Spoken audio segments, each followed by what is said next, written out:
Du côté socialiste, dernier jour de campagne avant le référendum sur l'Europe, le 1er décembre prochain à Madrid, les leaders sociaux-démocrates européens ont lancé un appel aux militants français pour soutenir le oui. Alexandre Cara, José Boulestex.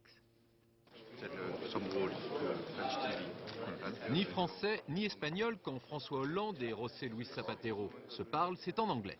En revanche, quand il s'agit de la Constitution européenne, ils s'expriment bien dans la même langue. Voter oui à la Constitution, c'est le choix de l'avenir. Voter non, c'est le choix du passé. C'est pour cela qu'il faut voter oui. Tout le monde a compris. Compris sans doute que François Hollande a trouvé ce qu'il était venu chercher à Madrid, le soutien des socialistes européens. Si en apparence tous se félicitent du bel exemple de démocratie donné par les socialistes français, en réalité l'inquiétude est bien là.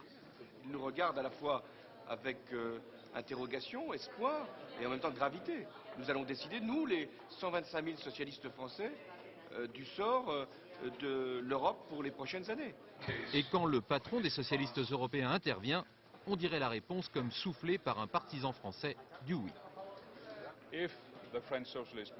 Si les socialistes français votent oui, ils franchiront une étape importante vers une victoire en 2007, vers un retour plus rapide au pouvoir.